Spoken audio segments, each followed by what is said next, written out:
Welcome to all of you. My name is John Alessio. Very pleased to be here with you today.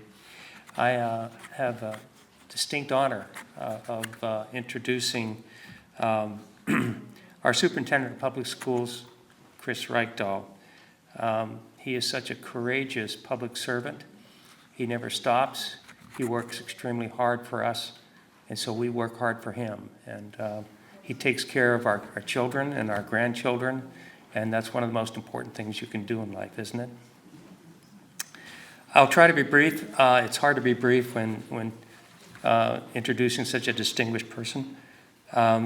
Superintendent Reykdal has found, I'm just going through a few of his accomplishments, believe me, just a few. Superintendent Reykdal has found and instituted new ways for students to pursue their own interests and goals, thereby increasing the likelihood of their success and ultimately their graduation. He has attained more resources to support and better serve students with disabilities, increased access to free meals to students, and continues to work toward providing meals to all students across the state. He's expanded dual language learning programs, which includes tribal and heritage languages. He's added civics education as a graduation requirement. About time, huh? Isn't it time for that? And he returned on this doesn't sound like much, but it's such a special issue, at least to me and I think to you. He returned timber revenue to the rural communities where the trees were taken from, okay? Debunking that whole idea that we have to rob our environment to fund our schools. Not true. Thanks, Chris. He established a credit for paid work experience program, very advanced idea, and diversified his office to reflect the diversity of our state. And that's just a few. Of course, all of these things drive the people on the right mad, and he has been consistently attacked by the people who think diplomas should only be given to people with a heritage of the Mayflower. And he's currently being attacked by the other Washington. So it's very important that we provide Chris with whatever support we can give him and let him know that we support his ideas and his good work.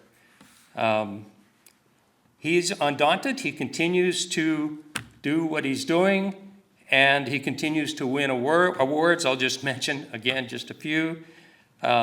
Champion for CTE Award by the Washington ACTE. Leadership Award, the National Association for Bilingual Education. State Auditor Stewardship Award, Washington State Auditor's Office. And Henry Toll Fellow, Council of State Government. And it goes on. This guy is really special. Please help me welcome to the podium Chris Reykdal.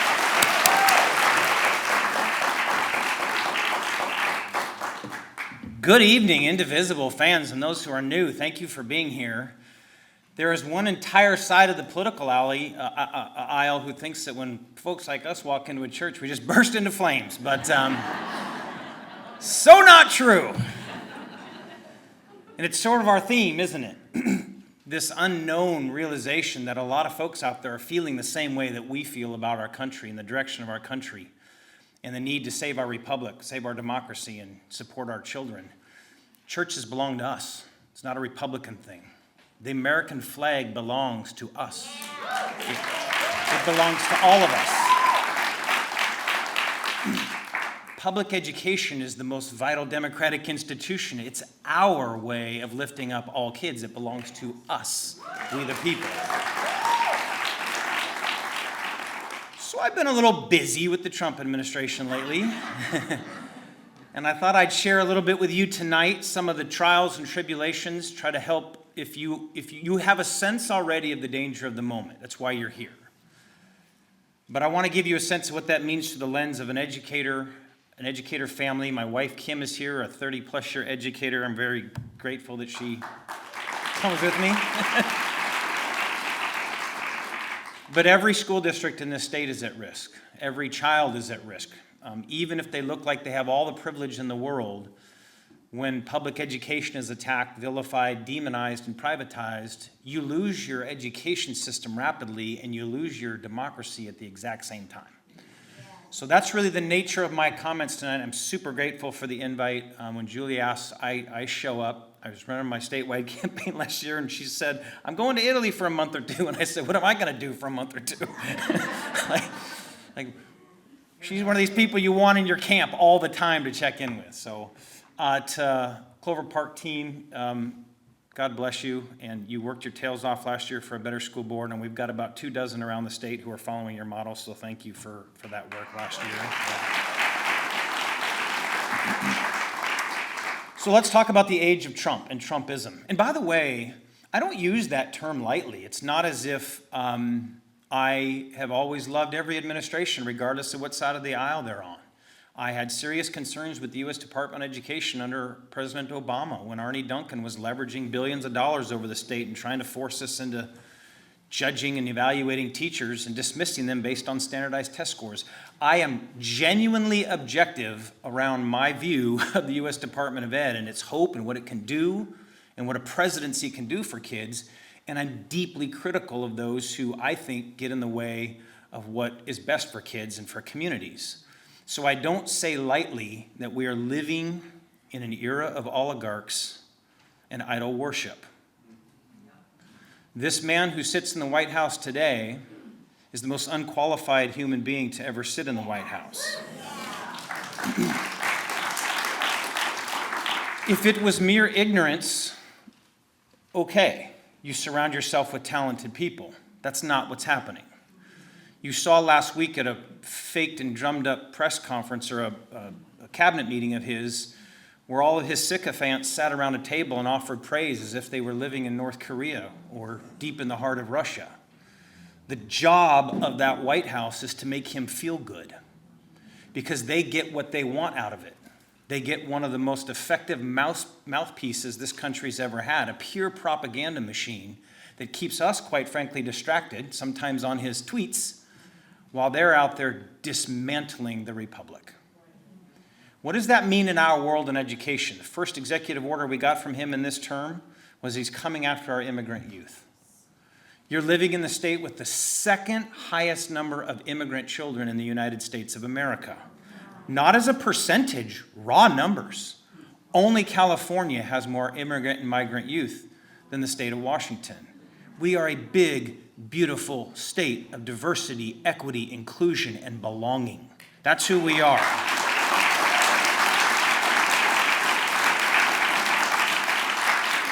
And because we have those policies, you might imagine, in our natural resources, which are amazing, and our agricultural history, which is rich on both sides of the Cascades, we're a target. Most of the West Coast is, most of the Southwest is. Our first advice and counsel to school districts is not so fast. The federal government has the authority over immigration policy, but for more than 20 years, we practice a policy of not having ICE enforcement on our schools. And no matter how he tries to undo that, we stand strong in defense of our students. So our districts get very specific legal guidance. Number one, they can't just come on your campus. You get to say no right away. They have to show proof that there's some kind of federal court that has allowed them to at least access for questions or information. We get to say absolutely not until parent or guardian shows up, or principal shows up, or superintendent, or community advocate, or even law enforcement if we think they're not there legally. This president's trying to unwind all that. He said he will use churches and he will use hospitals, which he just did today, and schools to enforce immigration. And thank God in this state so far that's not been the case. But it's in part because they know when they come to Washington State and they try that stuff, they're going to be stopped at a door because we're going to ask hard questions and do everything we can to protect kids. Immigration is an adult issue of the federal government, and we will not let the Trump administration attack our children in our schools. That's key for this first step.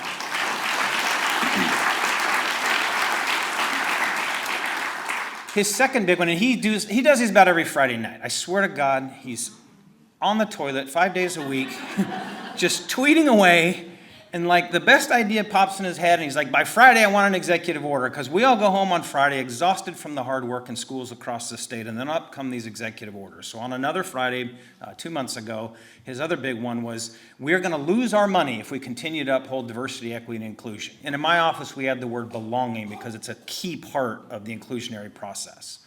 So he's after diversity, equity, inclusion, and belonging, and threatening our dollars. So as you might imagine, we have a pretty awesome Attorney General in the state, Nick Brown. Yes, yes. Nick and I go back a few years. He was my first phone call when that seat opened up, and I said, you're running for this, right? He said, I think so, but I'm not sure yet. So thankfully he did, and we had some great candidates in that race as the Democratic side. But with that partnership in my office and his office, what we immediately do is we build plans in the just-in-case moment, right? So the first thing we say to the Trump administration, very publicly and in writing, is no thank you. We're not signing anything when it comes to our federal dollars that requires us to agree to your executive orders because they're illegal. They're illegal. An executive order, as you know, cannot amend federal law. It only basically interprets it barely. Right? It does say if Congress gives discretion to an agency, for example, and there's a new president, a president can make some direction out of that law where there's interpretation. But it has to be consistent with the law.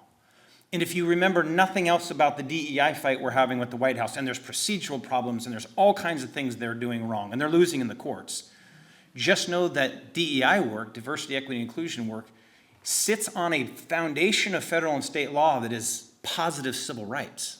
He is attacking civil rights for one, and he's attacking the First Amendment rights of educators to educate. And that's one of the first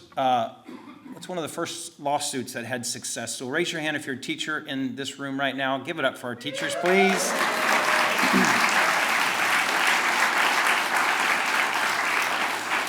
NEA, ACLU, and some partners were one of the first to go after that. Our state joined litigation in that, others did, and we have stopped Trump in every single state where he has tried to withhold funds as a result of DEI policy. So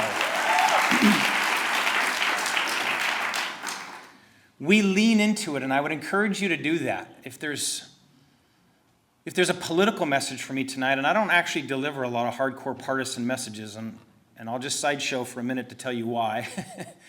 I'm in this because of my upbringing. Youngest of 8 kids, oldest sibling spent time in the foster care system, 2 parents who were alcoholics, neglecting their family. I love them. Both my parents have passed. They reconciled that and got clean and sober.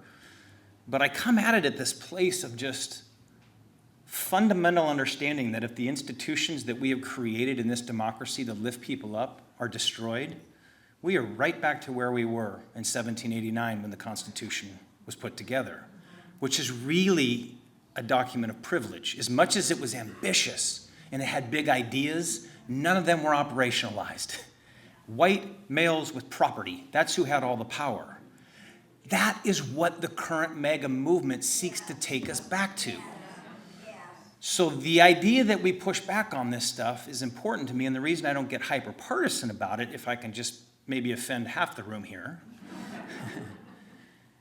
is that I don't think we're just up against a movement of hardcore Republicans who have kind of lost their way. I call it the flip. It seems to happen. You get to a certain age and you're reasonable, and all of a sudden Donald Trump like throws this kitty litter at you, and you just go crazy. You're like, I'm in. But I'm deeply worried about neoliberal Democrats who are looking the other direction as well.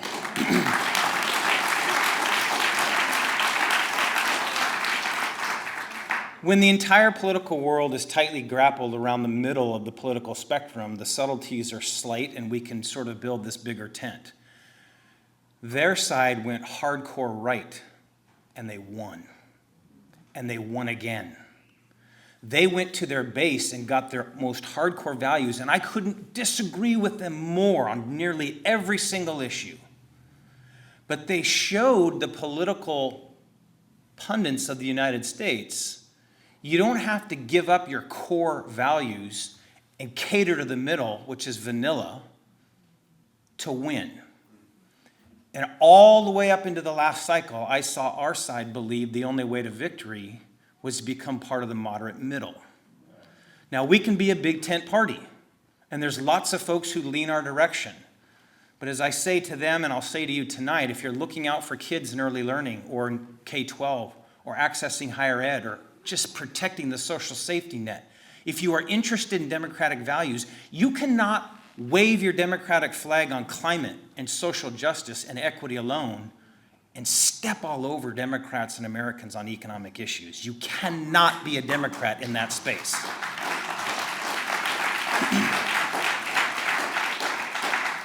So the other big vilification, back to the theme here, go after immigrants, go after DEI, attack organized labor. They understand that the economic justice that we stand up for is fundamentally an egalitarian. It's an equity concept, that your worth is not a function of your inheritance or your Ivy League school. It's your ability to work hard, to contribute, to have compassion and love for your fellow American, and to lean into that, whether you're the son of two alcoholics who grew up on public assistance or you're the child of Bill Gates.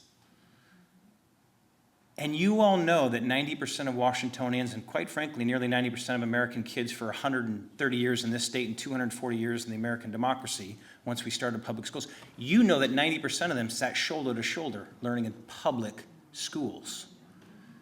It is the place where the billionaires and the kids in poverty learn to read together and learn fractions together, and they learn social justice together, not as some indoctrination policy, but as fundamental American history.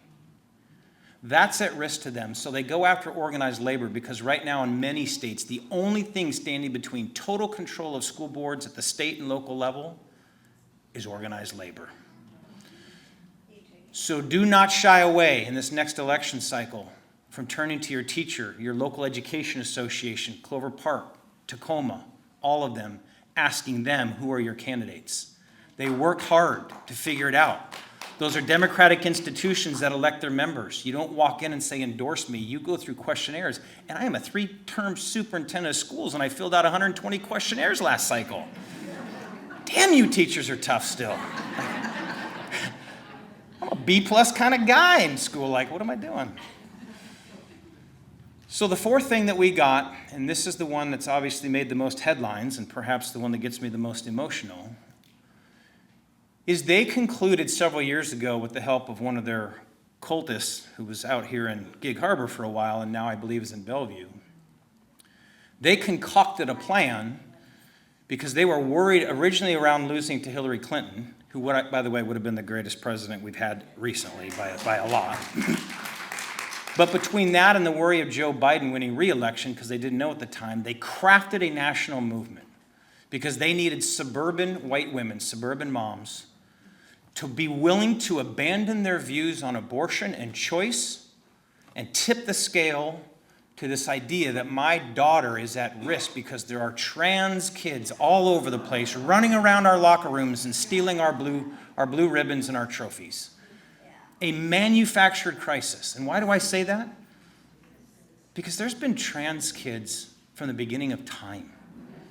They are God's children, born exactly the way they were meant to be born, and our job is to love them and support them and care for them in every single space.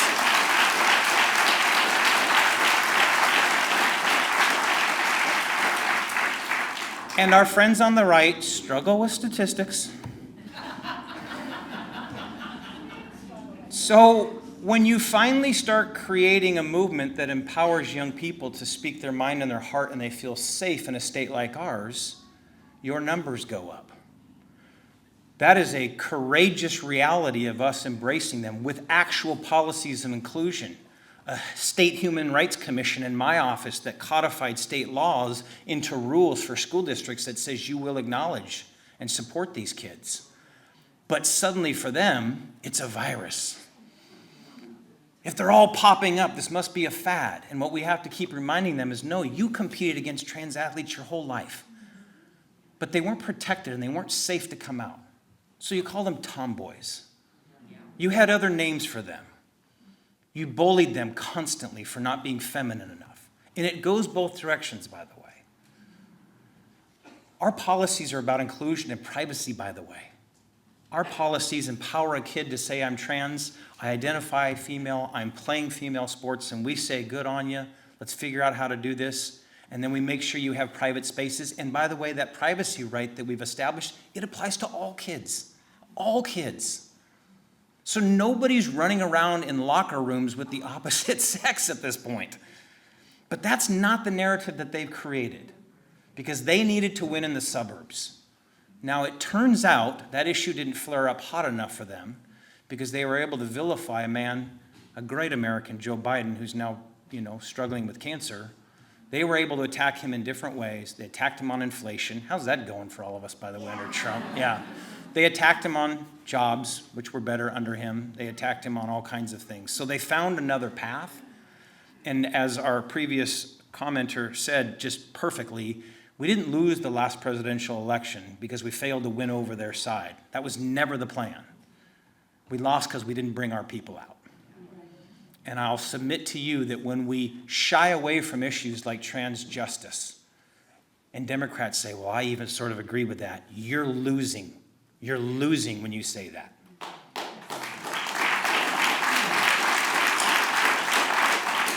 When you say things like, oh, I want our schools better funded, but the teachers are getting all the money, you are losing the moment you say that. When you say, I am for legal immigration, I just don't want illegal immigrants here, we're losing. We're losing. And it's not that all those issues aren't worthy of our time and the subtlety of important policy work and the time to build big coalitions and to try to do right by voters and taxpayers, but elections aren't really about policy anymore, are they? They're about perception. And so when we go neoliberal, the people in this room, understandably, as hardcore as you were out there on doors helping King County executives and Councilmember Hitchens and others, thank God, there's a lot of folks who just stay home and say, I don't think that's the Democratic group that I thought I belonged to. They're real big on waving the flag when it works for them, and when it comes to the tough issues, they sound a lot like Reagan Democrats. Now, please don't strike me down, good Lord, I'm in a church. But damn it, folks, this matters to me. As your state superintendent of schools, one of only 12 in the nation elected, one of only 3 Democrats elected in the entire country in this role, it matters to me because I didn't start this as a Democrat or Republican. I wasn't born that way. Now, my children's names are Carter and Kennedy, so something happened. That was all Kim. Let's just say Reagan was never going to be an option, okay? But you're not born that way. You're born into some sort of passion and commitment, whether it's in the trades, whether it's in engineering, whether it's in education or healthcare. You're called to something. And in my life, I was really called to education because it's what got me out of poverty. I saw a path. I had a 5th and 6th grade teacher. I had her for both years in split classes who just made me feel like anything was possible. So I set about my entire life on this idea that I was going to contribute, first as a teacher, and then I worked in higher education for a while, and then on a school board in the legislature, served on the ed committee and a bunch of other stuff. The reason it's so acute to me right now, this issue of trans youth, is I've spent my life trying to create a public education system with all of its fault that's more inclusive. And this is the first time I can remember in my 30 years in education where we don't just have opposition to it, because we've always had privatizers out there, but they're better organized right now. They built the grassroots movement in Moms for Rage. You might have heard of them as Moms for Liberty or something, but we know their real name. Check their C3 status.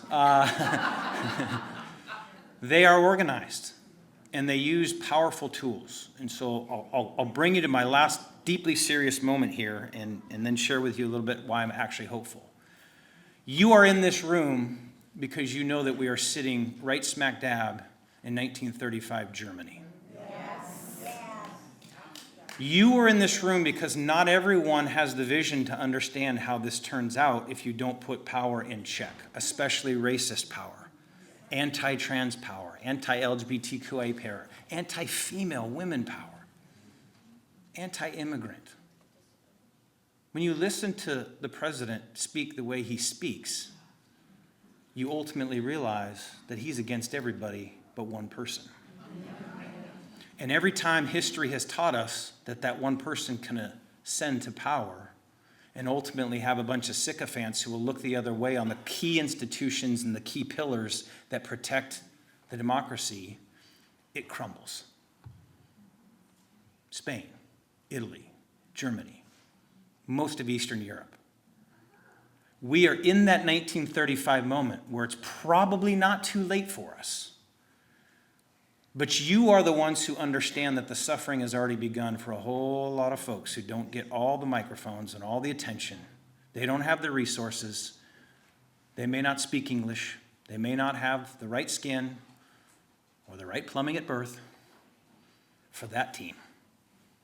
Because that team wants to take us back. That team would have us believe that the purpose of our existence is this fiercely competitive mammal natural instinct for the private competition so that a few get it all and all the rest of us, too bad. You had your chance, they would say. But what chance do you have in a school system that gets defunded, where money is handed to the individual and they get to take it to their church, their corporation, their out-of-state organization, their for-profit company? That is not an equitable opportunity. What chance do we have when a young woman is raped and is forced to bring a baby to term? What chance do you have if you're an immigrant who was promised an opportunity in this country, and the day you get here, you are tracked, and as fast as they can find you, they put you on a plane and they send you back, potentially to a prison, where they then say they have no right to bring you home and no opportunity to do so. In 1935 Germany, that wasn't a person. That turned into 12 or 14 million people, 6.5 million of which were killed. That sounds so dramatic. But if you read the history of that period, especially from 1945 to 1955, as they came out of it, and they did massive amounts of research in Germany, and they asked people, you were here before. Did you not see it coming? Did you not understand it? And a bunch of them were able to say, I didn't know. They didn't have social media. The first thing that the fascists do is they take control of the churches, the corporations, and the media. Stay strong, Unitarians. Stay strong. And for the other half, they say, I just didn't think it could happen. I thought we'd step in the way of it before it got too bad. We were all on board because we were clobbered after World War I. We were vilified. We were crushed by the West. We needed to build resources, and we needed to be proud again. So I was all for that. And they told us that the enemy lived in Poland, and they told us that the enemy lived further south. And I was all for that, because that was them and this is us. I didn't think it would go so far here. How many people do you know today who turn on their Fox News? Maybe it's a grandparent. Maybe it's a cousin. Maybe it's a sibling. Do not make eye contact with me right now. Maybe it's a spouse. Don't look at me. But how many of them use language that just makes your skin crawl because it's about othering people? They make it feel like it's 3,000 miles away and somebody else, and there's got to be a reason they're after them. They wouldn't just send somebody to Venezuela or a Salvadorian prison. They had to have done something wrong. They just can't believe it. This is 1935 Germany talk, where we convince ourselves that as long as I'm okay, as long as they're not after me, they can't be that bad. Because I look around and I still get to go to work, and I still get to go out to dinner, and I still get to go to movies, and life seems pretty normal. You know what was booming in Germany in the 1930s? Early films. Literature was booming, and so was music, which is wonderful. The arts are so core. But it's pretty easy to see the parallels of a world where they would say to us, be distracted by the consumption of your own interest while we harm over here. So that's why I care. I've got 1 million kids completing 1 billion instructional hours of learning this year in the next 4 weeks, right? Every kid 1,000+ instructional hours. I got 70,000 educators who have given their lives to teaching our children in content areas that are amazing, but also how to be good human beings. Not just for the sake of doing it, but because it's so fundamental to the Republic. An informed citizenry with required civics, who understands quantitative reasoning and problem solving and effective communication and makes a commitment to their fellow human being, that's a damn good human being. I am in the business, and so are you, of creating darn good human beings, not test takers, not just kids going to universities, but those who are going to serve in the military, be in apprenticeship programs, those who are going to go straight to work, two-year colleges, those who are going to volunteer around the world or at home. We are a people about developing the next generation. And as I always say to folks in public education, the minute you think you want to cut it off because you got through the door and now you want it to slam shut is the day you kill democracy. It's a pay-it-forward system. We all got the benefit of our 12 or 13 years of education, which, by the way, adjusted for inflation is exactly what we spend today, despite everyone saying K-12 got all the money. We've grown only exactly as much as the rest of state government for the last decade. God love TK. But that investment today in a young person is $250,000 over 13 years, because you're paying teachers and counselors and librarians, and you're busing them and you're feeding them and you're doing all this stuff. It helps with families. It allows the two-income household. The entire U.S. economy is built on public ed. So if we're developing good human beings and we care about the institutions that open their eyes to diversity, equity, inclusion, and belonging in a structured way, and we're serious about that next generation of kids having opportunity and hope, and right now that is tough for a lot of them. If we're serious about that, then you care about Indivisible. You care that this organization was founded 8.5 years ago or so, because those visionaries knew exactly that we would be in 1935 Germany before too long. So to every one of you, here is my hope. Be hopeful. There are 1 million kids out there who mostly get excited outside of seniors right now to go to school. They have so much joy. They are nervous in a lot of places based on their background, based on their experience, right? They are absolutely subject to the pain that this thing is creating for them. But they fundamentally understand that they have an opportunity, because every day these faces come before them and they understand all this love and all this support that folks want to give to them. And that hasn't changed for a long time. And despite what the Seattle Times writes, you are outperforming the national average in math and reading. You have near record high graduation rates in this state. No state has grown dual language learning for elementary kids faster in the United States of America. Your kindergarten readiness scores just hit an all-time high last year. Yeah. And with our friend Dolly Parton, we just put 3 million books in the hands of kids before age 5. Yeah. When I come back, I'll talk about legislative budget cuts, but that's not tonight, okay? Because we're going to do everything we can to try to save the Imagination Library. But there's so much good, and I can't thank you enough for believing in public ed and for connecting the dots of how important that is to saving this republic and having an informed voter who understands the real threat of the Trump administration and how we can avoid it going forward. And again, notice I don't vilify individuals. I'm not attacking the individuals. We don't have to. There's always been characters in our history who seek to do dark things. The enemy right now is the fact that this cult-like activity has so many of them not questioning that blatant power control, that grab, ignoring courts, ignoring fundamental institutions of democracy and our civil rights, questioning whether we should have due process. See, these are the dangers that are out there right now, and it's not just one person. It's an entire movement, and that's why we're in rooms like this. So this year, here's where it starts and why I'm hopeful. You got 1 million kids who are going to come to school next fall, too, ready to learn. And you got 70,000 classroom teachers and another 70,000 people in our schools, from bus drivers to para-educators to principals who care deeply. And you have a chance to take back more school boards from moms for ignorance. Yeah. You just pick a different word after every one of them. It's just moms for, and then whatever you had for dinner that night, like, just get it out there, okay? By the way, I will say I think most of them care deeply too. I actually do. But they've let hate and fear control how they want to deploy that caring and that policy. So I don't give up on anybody, by the way. But they are also not to be on our school boards because they're not there yet. So this year, from school boards to port races to county commission races, we build our movement once more. Yeah, the other team got a head start. Good on them. We're fighting back. This is Washington State. We're protecting our kids. We're building from the bottom up again in school boards, city council races, county commissions, mosquito districts if you have them. We love trans mosquitoes in the state of Washington, okay? Kim has taught me that, by the way, only the females draw blood. That is the weirdest thing. I don't like any of them. I don't like mosquitoes. But we have to be who we're going to be, and that means the bold courage to say to our friends who are even getting a little nervous, and shouldn't we tack to the middle, and shouldn't we take away some of his base? You will not take away the base from a fascist leader.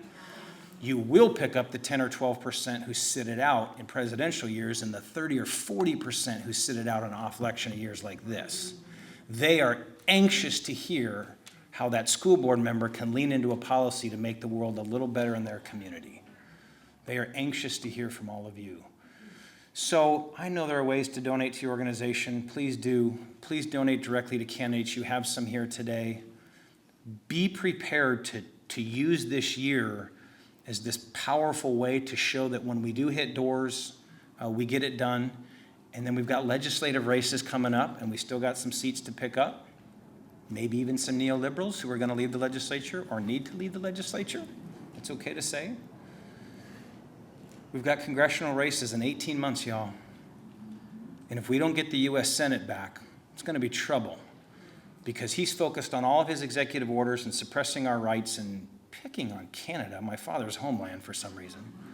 But in his last 2 years, it will be exclusively about building that federal bench with his mega people.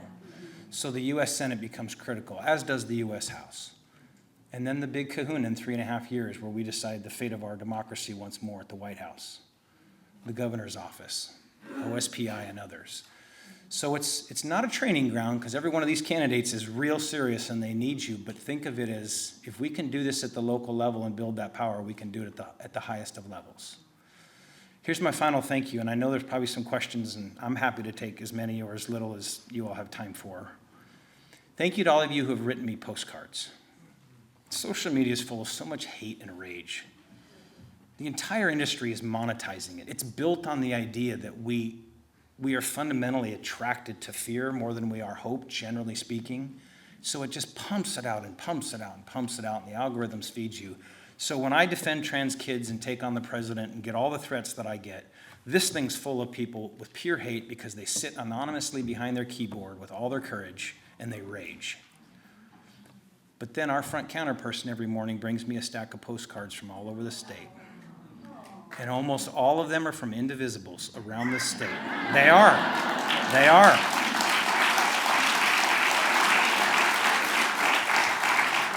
And you cannot believe what it does, not just for me, but my assistant who has to read all the garbage that comes in, and our front counter folks. And they get to see handwritten cards, that personal touch that says, we see you, we appreciate you protecting our kids in our public schools, from Spokane to Vancouver to Tacoma, Washington to Bellingham to Port Angeles, you name it, we've gotten it. That stuff matters to us. And that isn't exactly where you all have time, so I'm not saying to do that. And if the difference is 10 minutes of your life to write me a postcard or to get on the doors for one of these candidates, I choose the candidates. But for everyone who's written or sent a nice thought, it really does keep me going. So thank you, thank you, thank you. Back to you.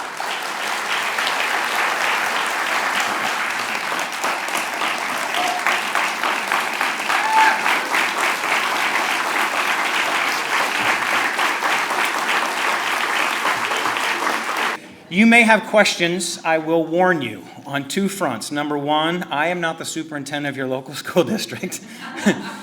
Big policy, big civil rights enforcement, big data for me, right? That's what I do. So I'm happy to talk any of that stuff. And number two, there's a difference between a question and a speech. So Julie breaks arms, I'm told. So keep it focused.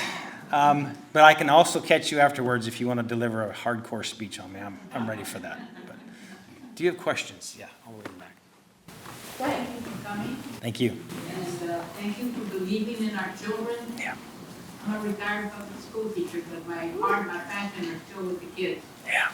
And my question is, in view of McCleary, that once again reinforce that Washington's paramount duty is to fund public education. It's the only thing in the Constitution of Washington that says that, something has to be funded. What are the latest budget cuts going to do to the state being able to implement the dictates of McCleary? Great, I'm going to repeat the question for anyone who wasn't able to hear. In light of McCleary, a state Supreme Court case that told our legislature once again, for the third time in our state's history, education is the paramount duty, you need to fund it. The question is, in light of budget cuts we just went through, how does that impact that? So here's the good news for our lawmakers, and thank God for Democratic majorities. Notwithstanding the challenges that they faced, they raised $9 billion in revenue over the next 4 years, and there were no direct cuts to our schools. No direct cuts to our schools. That was led by Democrats, so you can thank them for that. Now, there are districts who are going to face pain because not getting a direct cut doesn't mean you keep up with inflation. And there was a little bit of money added for special ed. There was some money added for inflation. They were able to give some communities back some levy authority and then send some direct cash to communities across our state that are property poor. They don't have the ability to raise levies. So they actually added quite a bit of money to education this year because inflation alone had to draw some in. So I'm so grateful for what happened there. What I want to remind you of is it never actually got fully funded after McCleary 8 years ago. The reason I have made special education funding the number one priority in every single budget I've had is I thought they were $800 million short on an annual basis. They've been inching up on that number. That's very good, but we're not there yet. So supporting students with disabilities is a positive federal and state civil right. It's yet another example of a place that undoubtedly the Trump administration is going to go after. We will not. But thank your legislators for what they were able to do in a very hard time. And yet, if they had leaned into more progressive revenue and sought to intentionally balance this tax code even more, we would be talking about adds to public ed that get us there. So I'm just going to leave you the two factoids. After McCleary, they had one biennium where they just piled money in. It was great, but they were catching up for 40 years of neglect. So we got our K-12 budget up to 52% of the state budget, and it was about 44 before that. We're right back down to 43% of the state budget. Now, it's more money, even adjusted for inflation, which is great, but other parts of state government have grown even more again, and we need a lot of that. The safety net, chemical dependency, housing, all of that, so no criticism. But you're still a state that taxes less than the national average. Unless you're low income, you're getting hammered. But we have more millionaires than anyone else, and they pay the lowest tax rate. So what I keep saying to my Democratic friends is thank you for not having direct cuts in our schools, and the job is not over yet, and it starts with progressive revenue, and I'll be back asking for more.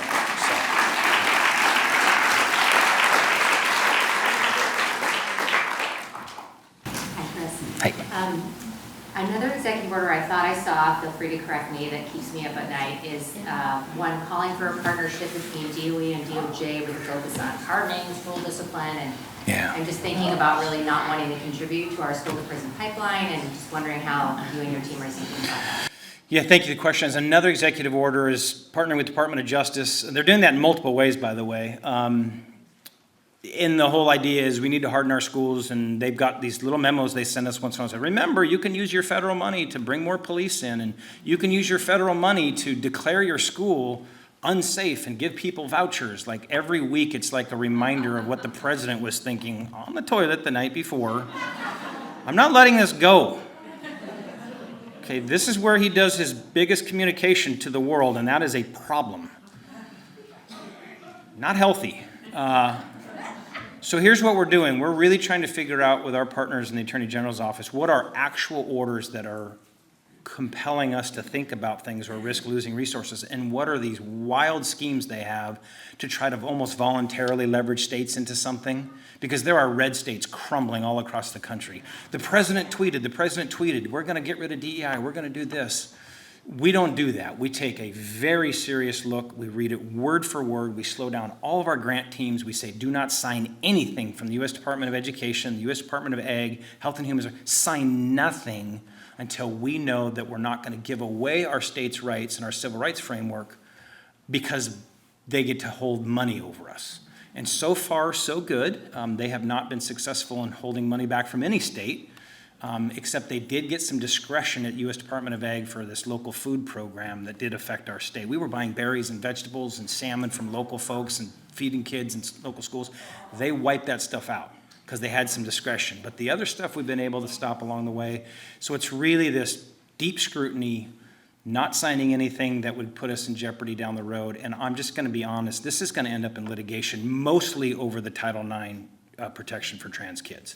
They are at some point going to say, we're shutting down your athletics, which is not run through my office, but it's following our state law. They're going to come after my office. You've heard the Department of Justice. Pam Bondi's going to, I shouldn't joke about this because Kim doesn't like this, but I'm waiting for Pam Bondi to come arrest me.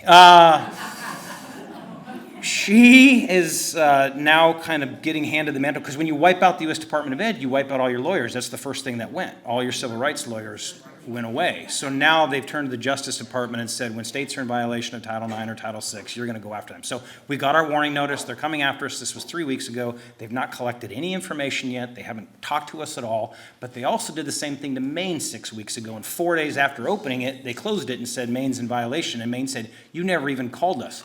And they said, we got enough from your local news sources. And it turns out it was Breitbart News. That was the source of their evidence in Maine. Maine did take them to court, of course. The federal court in the Northeast agreed, stopped them, so they were not able to take money from Maine. But that was entirely a case around trans youth participating in athletics. So it's coming our way. We're looking at every one of them. So far, so good. Yeah. Yes, I've been talking to my Republican representatives out in the 25th LD. Good. For 4 or 5 years. How can we get rid of the 60-40 stipulation? Job School District in February, voters approved 63%. Yeah. We lost in April, 61% approved, but we didn't get that 40% threshold. Yeah, so there's two things here. There's operating levies, which, by the way, 92% of all the levies that went to voters last year in the state, again, despite what the Republicans say, they passed. 92% of the dollars that went to voters, they support their schools. Those only take a simple majority. Our bonds to build or remodel or renovate require a 60% supermajority, and you have to get exceed 40% turnout from your prior large election. Well, it was a presidential year. So now these poor school districts are going out, and even in Puyallup, where they got more than 60%, which is hard to do in this political climate, they couldn't get to the 40% threshold. These require constitutional amendments, so you're going to need 2 or 3 votes in the state house and 2 and 3 votes in the state senate, which the Republicans were not offering this year. There was people pretending like some impact fees would be traded off for this. It was never very real. So we're subject to minority control in this case. Some of you like that in some situations. I'm not a big fan of it. If I didn't say so, we have legislative elections next year. Our next battlegrounds are the 25th, which we had Democrats in just 6 years ago, okay? So there's opportunity all over Pierce County here to hold the folks that we have and to pick up seats, but it's going to require that because I just don't see the Republicans offering up votes at this point. This is not a personal criticism, but those who know me, and I know half the people in this room, you know how candid I am. We've gerrymandered the hell out of this state so badly. Both Democrats and Republicans have done it, that there are so many safe Democratic seats and so many safe Republican seats, and we're only battling now over 6 out of 49 legislative districts, that it is really hard to ever imagine getting 66% of our state house and our state senate to be Democratic to undo this. So if you can't get to those numbers, that means winning the 25th. That means winning down in the 17th east of Vancouver. Like it's winning in maybe the 6th in West Spokane. Like you got to do a lot to get to those numbers. If you're not going to do that, you need Republican votes. You need Republican votes. And so we've got some folks who tend to kind of walk up to that and we show them the numbers. Did you know that if you pass a bond for every $1 that you pass in your community, the state has $3 to help you build your school? I mean, it's easy math, right? And they walk right up to it, and then their caucus just yanks them right back. We will not vote for anything that looks like tax increases because tax ideology to them is more important than the health and safety of our schools. That's the reality. So get a supermajority of 2/3 and or get Republican help, because we can't even take this directly to the voters because it's a constitutional amendment. Nope. 2/3 in the House, 2/3 of the Senate, and then it requires a simple majority of voters. That's how it would have to go down. Thank you. You done with me? Good. I'll hang around a little bit. One more question. Thank you for coming tonight.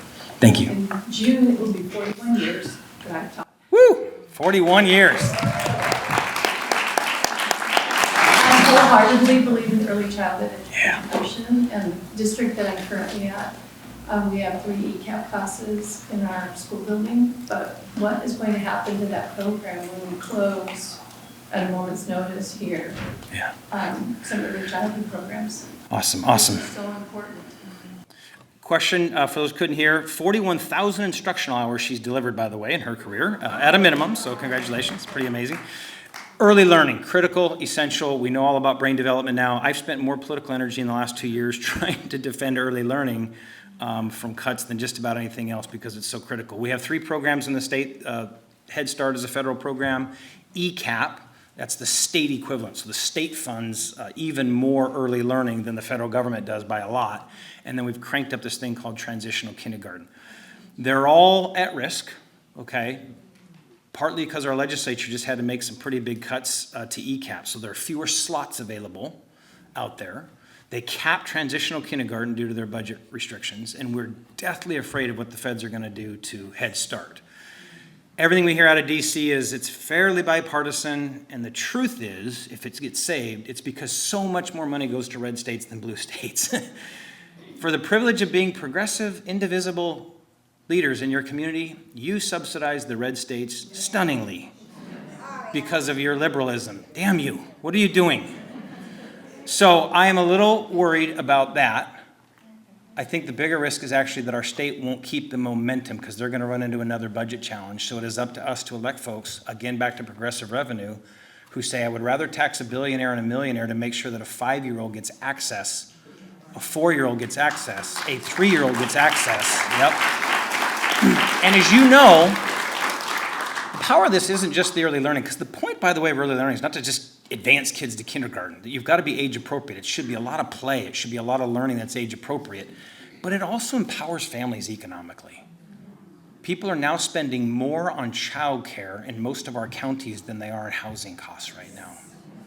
So if you want to truly build the middle class, if you really want to expand the political base, if you really want to, give that quote-unquote tax break that is actually just a spending benefit, the greatest thing you can do is early learning.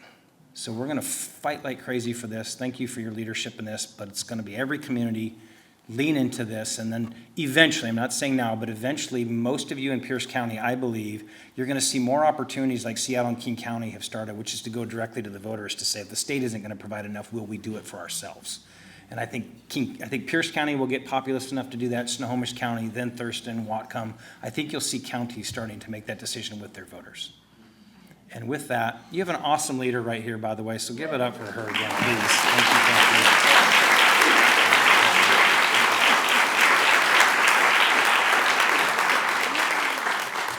you. Let's give it up for Chris Reykdal.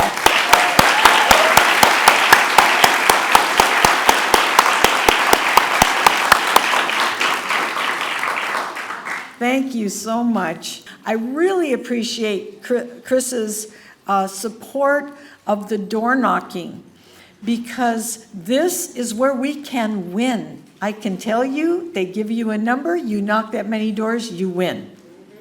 But we need people to help us, and we'll be with you on the doors, and we'll help train you, and we'll make it fun.